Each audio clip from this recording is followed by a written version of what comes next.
Dans le deuxième mouvement de la symphonie pathétique, nous allons trouver d'autres indices qui permettent d'aller plus loin dans notre enquête.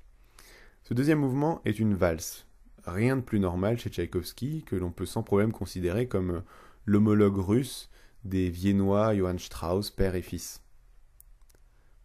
Sur les 6 symphonies qu'il a composées, il y en a 4 qui, à un moment ou à un autre, intègrent une valse délicate et gracieuse. C'est le cas du deuxième mouvement de la 3e symphonie.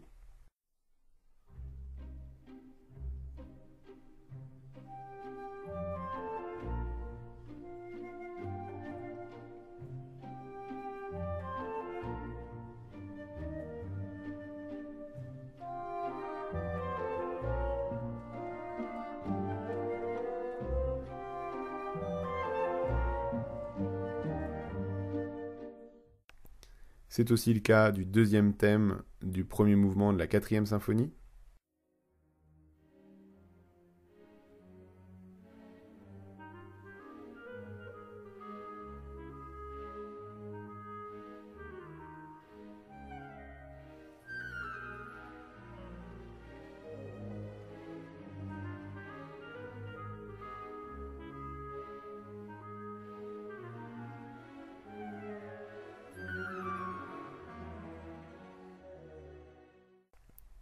C'est encore le cas dans le 3e mouvement de la 5e symphonie.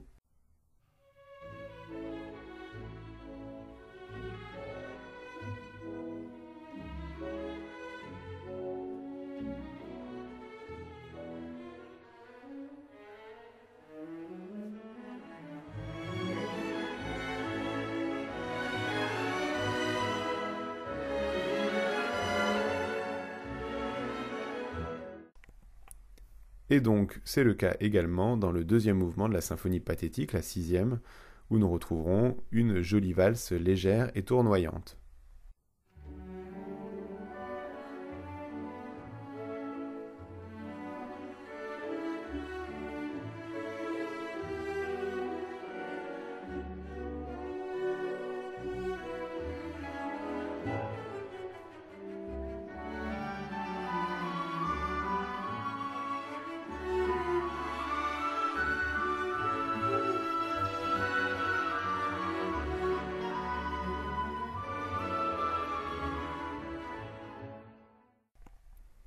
Sauf que cette valse, on dirait pas comme ça de prime abord, mais elle a un gros problème.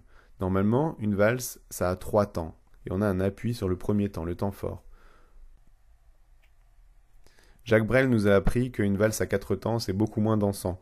Mais alors, que dire d'une valse à 5 temps comme celle-ci? Parce qu'effectivement, cette valse a 5 temps.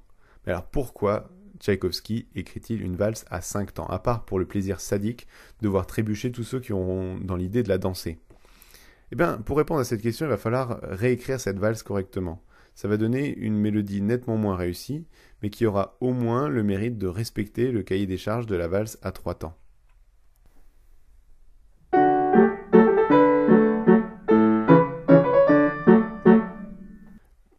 Pour obtenir ma valse à 3 temps, j'ai retiré ceci. Et ceci, c'est le signe de la croix musicale. Revoilà nos star-crossed lovers. Et voilà qui va nous permettre de comprendre pourquoi notre valse est bancale. Premièrement, la valse, c'est normalement une danse de couple mixte, pour un homme et une femme. Deuxièmement, c'est un acte social, on danse la valse avec d'autres. Là, ce sont 2 hommes qui sont enlacés et qui virevoltent ensemble, et comme la société refuse ce genre d'union, alors la valse en porte les stigmates en intégrant un dysfonctionnement, le nombre de temps.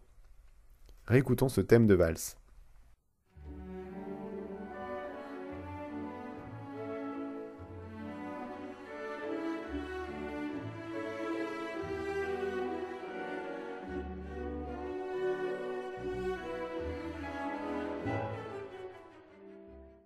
Jetons un œil, à présent, à la forme de ce mouvement. Il est structuré en ABA' avec une coda. Et à l'intérieur de chaque partie, on retrouve une petite forme similaire. Quelque chose, autre chose, et re-quelque chose, mais un peu différent. Le thème que nous venons d'entendre est situé dans les parties A. Ce sont les parties en Ré majeur. Comme tout à l'heure, notre thème de l'amour dans le premier mouvement. Et effectivement, il y a comme une résonance entre les ambiances de l'un et de l'autre. Quelque chose de délicat, de sentimental, s'éloignant du pathos ambiant. Mais souvenons-nous de la tonalité du thème de la plainte, c'était si mineur. Eh bien la revoilà cette tonalité dans la partie B. Et là encore, on va retrouver non seulement la tonalité, mais le caractère du thème de la plainte dans un nouveau thème, le thème B. Ce thème, il n'est pas de Tchaïkovski. En fait, il l'a entendu lors d'un voyage à Haapsalu, une station balnéaire estonienne, en été 1867, à l'âge de 27 ans. Cette mélodie s'intitule Kallis Mari.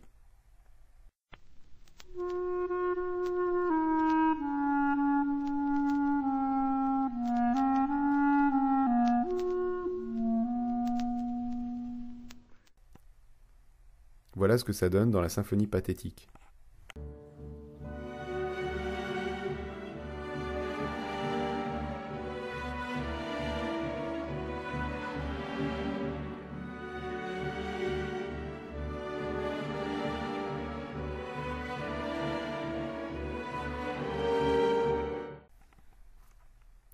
On peut s'interroger sur la raison qui a poussé Tchaïkovski à citer cette mélodie plus de 25 ans après l'avoir entendue.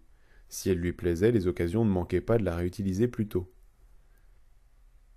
Si on cherche à faire coller ça avec le programme, on va trouver une explication. Il se trouve que lors de ce voyage en 1867, Tchaïkovski est engagé dans une relation amoureuse avec l'un de ses élèves, Vladimir Shilovsky. En 1893, alors que Tchaïkovski compose la symphonie pathétique, cette relation est loin derrière.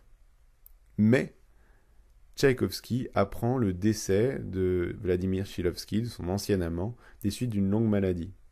Je pense qu'il aura eu envie de lui rendre hommage en citant cette mélodie. Souvenez-vous que cette symphonie est un requiem.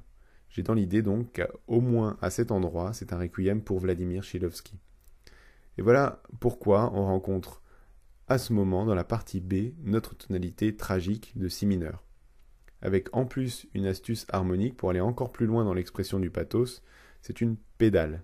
Une pédale, c'est une note tenue et répétée sans cesse. Et ici, c'est un ré, la tierce de si, un ré qui est répété sans cesse, dans toute cette partie, à la timbale et à la contrebasse. Ce qui crée un malaise, une tension, un sentiment d'inéluctable, bref, quelque chose qui est aussi éloigné que possible de la petite valse gracieuse des parties A. Avant d'écouter le mouvement en entier, je voudrais maintenant me centrer sur la codetta de la partie B, la conclusion de la partie B. On y entend une sorte de dialogue entre le violon et les bois, dialogue qui avait déjà eu lieu au moment de B2, mais qui va prendre une forme différente.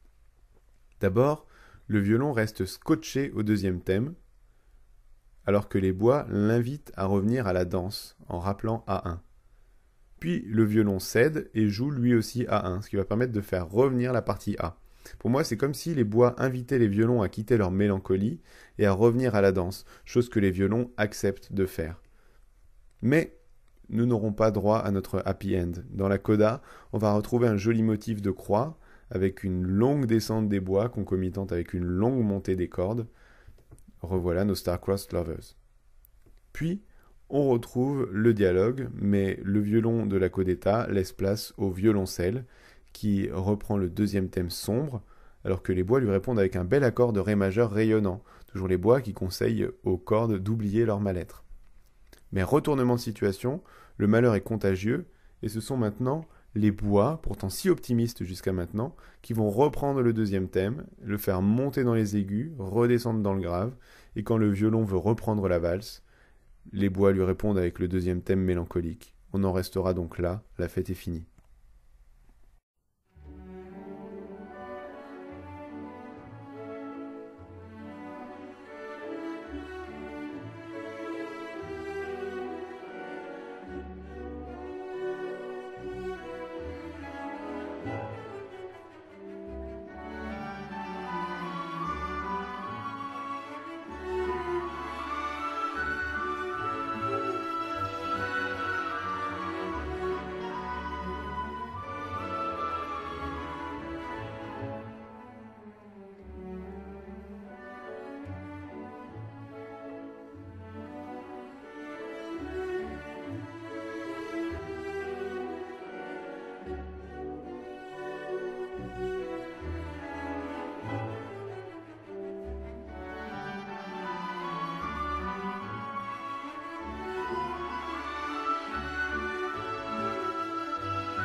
Si on récapitule, dans le premier mouvement, Tchaïkovski tombe amoureux. Dans le deuxième mouvement, il danse avec son amant. Et il place par-ci par-là des clins d'œil à ses amants, c'est-à-dire Bob Davidoff dans la dédicace, Vladimir Chilovski dans le deuxième thème du deuxième mouvement. En toute logique, après la séduction par la danse, au troisième mouvement, on devrait passer à l'acte. C'est dans la prochaine vidéo qu'on verra si c'est le cas.